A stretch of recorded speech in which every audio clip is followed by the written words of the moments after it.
Tanse, good evening. I'm Cree Nation. Welcome to APTN National News. Thank you for joining us.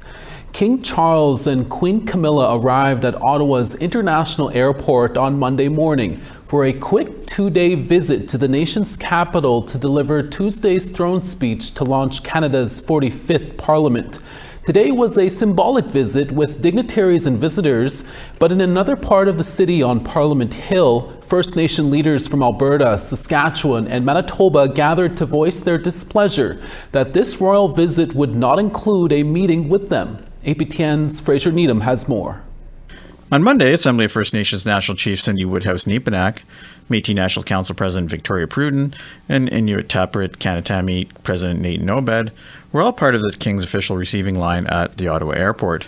He also made stops at Lansdowne Park, which included doing the ceremonial face-off for an outdoor hockey game, before later travelling to Rideau Hall to meet with Governor-General Mary Simon and Prime Minister Mark Carney and to plant a tree. Well, at the same time, there's a gathering of First Nations leaders on Parliament Hill. Kyra Wilson is the Grand Chief of the Assembly of Manitoba Chiefs, and she said First Nations leaders outside of the AFN, MNC, and ITK should be part of the King's official itinerary. That we always hear about nation to nation, but when we get ready for the throne speech and where the King is going to be speaking, our leadership have not been invited in those spaces. Our leadership need to be a part of these spaces. And Treaty 8 First Nations of Alberta Grand Chief Trevor McCurdy added the exclusion is extremely disappointing. The council, we don't have an audience with a king. That is a problem. We have chiefs coming from all across Canada. He's flying 7 hours. Some of us flew 7 hours to be here. And some of us took a lot longer to be here. It takes time and money and effort to be here. To come this far and understand that we don't have an audience with the King is very, very disheartening.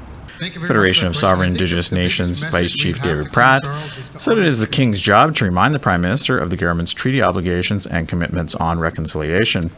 Meet with us, sit with our leadership, and I think we need to really have a meaningful discussion. And when he talks to Prime Minister Carney, which he does all the time as his Prime Minister, he needs to instruct him when they have those audiences and those conversations on a weekly basis to sit with our leadership and to really listen with them on implementation. Grand Chief Wilson talked there a little bit about legislation. This government committed in the past to implementing UNDRIP. They need to do that in every sector. Where's the report card? King Charles will deliver the speech from the throne for the newly re-elected Liberal government in the Senate Tuesday morning. This will be followed by a trip to the National War Memorial. Late on Monday afternoon, the government confirmed King Charles and Camilla would be meeting with the leaders of the AFN, MNC, and ITK at the end of Monday's activities. Fraser Needham, APTN National News, Ottawa. As a new session of Parliament opened up today, just ahead of the arrival of King Charles in Ottawa, a new Speaker for the House of Commons was needed to be elected. After all members cast their votes, and as is tradition, newly elected Montreal area MP Francis Scarpaleggia was dragged to the Speaker's chair.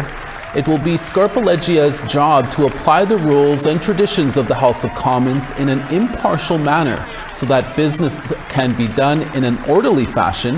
Scarpaleggia is a longtime Liberal MP who was first elected to Parliament in 2004 and was one of 6 candidates vying for the job. Scarpaleggia beat out incumbent Speaker Greg Fergus. The government House leader Steve McKinnon says the NDP won't be granted official party status in Parliament. The NDP only won 7 seats in the recent federal election. Parties need at least 12 seats in the House of Commons to be recognized as an official party. The party had reached out to the Prime Minister's office to see if an exception could be made. This means the NDP won't be allowed to ask questions daily during question period. They are not guaranteed seats on standing committees, and they'll miss out on significant funding. Still, the interim leader says their MPs still have a role to play in the balance of power. I think that we're going to be able to play a profoundly important role this Parliament. You know, we're going to be a traditional opposition party. We're going to support policies that New Democrats believe in and will oppose those that don't. And I think that there's, as in every minority parliament, a real opportunity for us to push and promote progressive policies and hold this government to account in a way that you can't do in a majority parliament. The last time the federal NDP party lost party status was back in 1993. Ontario's proposed Bill 5 was back in a Queen's Park committee room for another round of public hearings this week. If passed, Bill 5 would create special economic zones where provincial and municipal laws, including environmental laws, could be suspended. Today, the committee heard from 17 groups that include environmentalists, mining advocates, and First Nation leaders. Here's APTN's Annette Francis with that story. Grand Chief Leo Friday of the Muskegowuk Council and Grand Chief Abram Benedict of Chiefs of Ontario were the first to present, both seeking to kill the bill and draft a new one. Chief Benedict said First Nations are not against development. It's the process of pushing the bill without consultation or reference to treaties. But I can tell you that the First Nations have never walked away from their obligation under treaty. The only person that has walked away from obligation under treaty is governments have done that, which is very, very disheartening. And so when we talk about honor, we talk about the obligations and honor of the Crown. The First Nations have continued to honor their side of the treaty, which was the agreement to use of the lands, the resources. Later, speaking with reporters at a press conference, Ontario chiefs stood united against the bill. Hannah Sewell is a member of the Ontario Chiefs Youth Council. She's here because of her deep sense of responsibility to the health of homelands and sacred sites across Ontario. Bill 5 doesn't protect Ontario. It protects corporate interests and short-term profits at the expense of our future generations, the air we breathe, and the water we drink. Bill 5 is an omnibus bill that guts foundational laws, some older than I am, and replaces a multi-ministry approval process with that's oversight with rushed one-step approval process. Chief Shelley Moore-Frappier says the bill is a direct threat to their responsibilities of protecting their lands. Time and again, we've seen our voices ignored, our rights sidelined, and our lands put at risk. If First Nations are not at the decision-making table, then don't be surprised when development stalls, projects are opposed, and the courts are forced to intervene. If this government is serious about prosperity, then it must also be serious about reconciliation, fiduciary responsibility, and shared decision-making. Because if they think they can legislate over us without consequence, they are about to learn what happens when a nation has nothing left to lose and everything to defend. Bill 5 will be back at committee on Wednesday. In spite of what happens in Ontario's legislature, the chiefs here say they're prepared for a fight. Annette Francis, APTN National News, Ottawa. This weekend, Métis Nation Saskatchewan held its election. Unofficial results are in, featuring both new and returning faces, with 3 recounts expected. Glenn McCollum has again won the top seat for a third term as MNS president by almost 2,000 votes. Marlene Hansen was voted in as the new secretary with 1,571 votes. MNS vice president and treasurer results head to a recount with vote margins under 2%. So far, Vice President Michelle Leclerc has a slight lead over Karen Larocque, and Jeremy Denemy has an edge over Dale McCauley for treasurer. All regional leader positions are decided except Eastern Region 2, Hudson's Bay, and the Nipawin area where a recount is needed. Brent Dignas received 96 votes and Nancy Duns received 94 votes. Chief Electoral Officer Gwen Lafond says turnout was strong and many are eager for the final results. It was great to see so many Métis citizens come out and vote.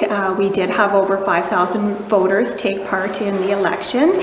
And of course, we are confident with our election processes, and there's going to be a lot of steps here this week as we verify the results and look at what's going to happen next.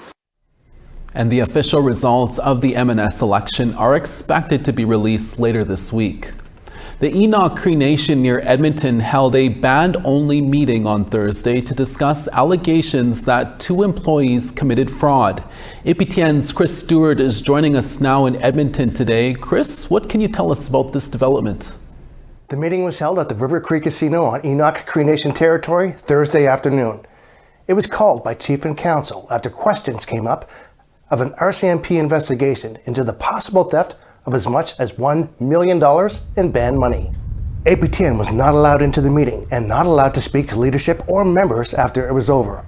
But a day after the meeting, Enoch Cree Nation sent APTN a statement which reads in part that the closed-door meeting was held to ensure a respectful and safe space for open dialogue.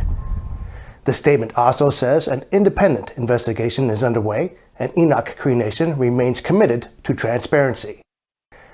The RCMP has confirmed they are investigating. Meanwhile, the Enoch Cree Nation is headed into a band election scheduled for June 20th. Chris Stewart, APTN National News, Edmonton.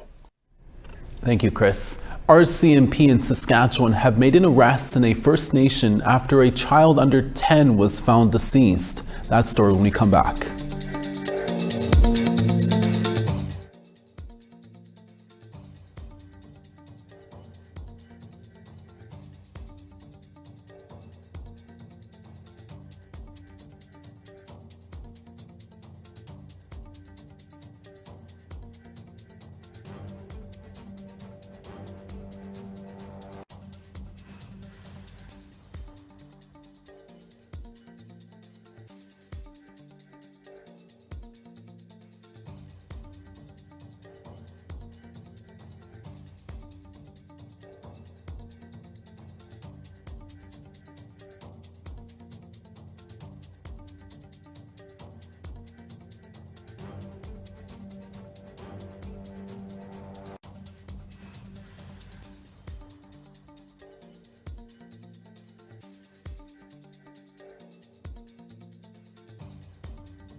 Welcome back. Saskatchewan RCMP Major Crimes is investigating a homicide of a child under 10 years old in Shoal Lake Cree Nation.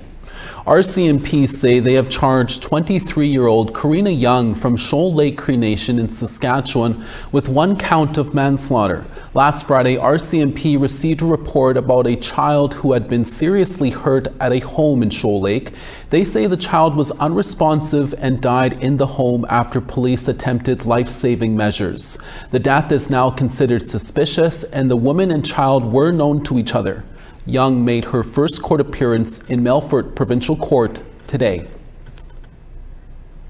United States President Donald Trump launched a trade war on Canada back in February. He previously stated that the tariffs were to pressure Canada to take its border security more seriously. The Canadian-American border runs through the Mohawk community of Akwesasne. With pressure on the border from the Trump administration, our APTN reporter Savannah Craig went to see if this community's sovereignty has been impacted. Obviously, it's the starting of the 45th parallel. This is not just any ordinary stone in someone's backyard. It shows where the border is. The reality of Akwesasne is that 3 different borders run through it. If you're on this side, you're in Quebec. If you're on this side, you're kind of into Ontario. And if you step back, you're in New York. Matthew Rourke is the chief of police for the St. Regis Mohawk Tribal Police, the police force on the New York side of Akwesasne. He says the community is also known for its richness in culture, arts, crafts, and sports. Smugglers take advantage of the border situation. So some know Akwesasne for the bad headlines. The exploitation of our waterways by a very small number of people that, like less than, I think probably about 1 to 2% exploit that and bring it over certain, anything from the drugs to the migrants and that sort of thing. Cases of human smuggling have occurred across the Akwesasne border. Today, 2 additional bodies have been recovered. With the death of 2 migrant families, 8 in total, on the Quebec side of Akwesasne in March 2023. I just don't at times appreciate that Akwesasne is looked at as a black hole. It's not. Recently, there has been a focus from both the United States and Canadian governments to protect the borders following the launch of a tariff war. The tariffs, they're all set. They go into effect tomorrow. Months ago, U.S. President Donald Trump said he put tariffs on Canada to pressure the country to take its border security more seriously. Akwesasne, in our history, that border, it was never supposed to affect us. But it does. It's challenging at times. We have our governments on both sides and the federal government from the outside believing that the jurisdiction can come into our community at any point. So it's standing up for our rights for people from Akwesasne to travel freely in and out of our community. Beverly Cook is the council chief of the St. Regis Mohawk Tribal Council. She says there is concern over Akwesasne maintaining its sovereignty for residents on both the Canada and U.S. side due to lack of communication from the Trump administration.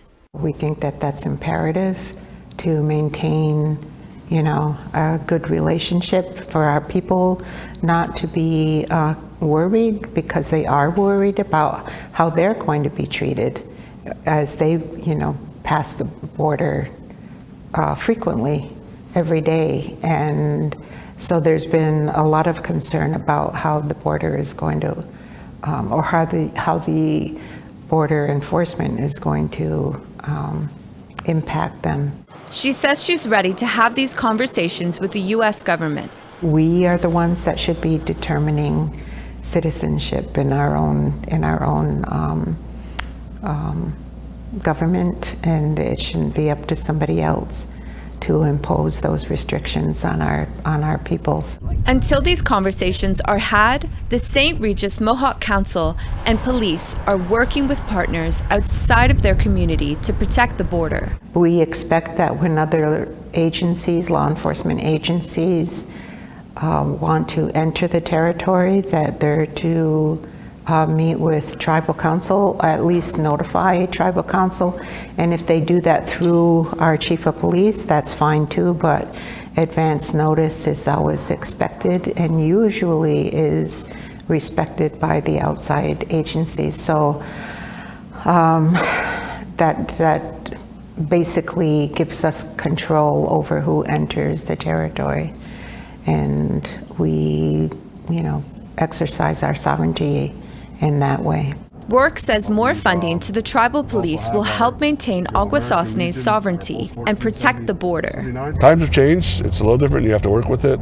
He says the majority of the tribal police's funding comes from the St. Regis Mohawk Tribe's General Fund and from the Bureau of Indian Affairs, as well as grants from other American federal departments. If we had some more funding opportunities, if this border is going to come out from this new administration, we could buy us more vessels, but also give us an opportunity to hire more police officers so we can have a more persistent and more reliable Marine unit out here, because my team's small. He says there is competition across American tribes to access funding from the Coordinated Tribal Assistance Solicitation, also known as CTAS. There's so many other nations who are taking their sovereignty very important and want their own police departments, that the number of people applying are getting bigger, but the pot of money is remaining the same. And that's prior to any administration. APTN News reached out to the U.S. Department of Justice to request how much money is provided through CTAS for tribal police forces, but it did not respond before a deadline. I know the elders here, when they do see you, they're going to tell you straight up what you're doing right and what you're doing wrong. Rourke stresses that these challenges are affecting nearby communities as well. It happens here, but also got to really stress that it happens in Messina, happens in Alexandra Bay. Savannah Craig, APTN National News, Akwesasne, Mohawk Territory. We have more news after the break. Stay with us.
Welcome back. Time now for our photo of the day.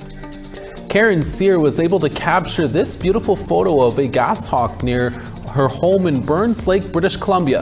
The gashawk is closely related to a Cooper's hawk. Thanks, Karen, for sending in that picture. Send us your photos to share at aptn.ca for the chance to be our next photo of the day. Time now for tomorrow's weather forecast.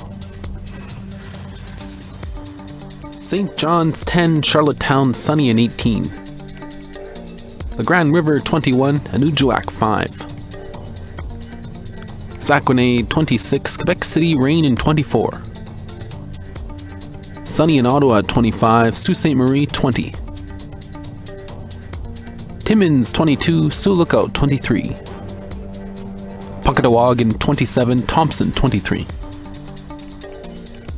Partly cloudy in Winnipeg at 25, Princess Harbour 25. 25 in Regina, Saskatoon 27. Rain in Buffalo Narrows at 24, La Ronge 27. Peace River 23, Fort McMurray 25 in sun. Sun's out in Calgary at 26, Red Deer 23. 18 in Tofino, Penticton 24. Smithers 14, Prince Rupert 14. 17 in Dawson, Watson Lake 15. 22 in Trout Lake, Wati 19 in rain. Showers in Fort McPherson at 3, Colville Lake 17. 10 in Baker Lake, Cambridge Bay 4. And Resolute 0, Arctic Bay 1.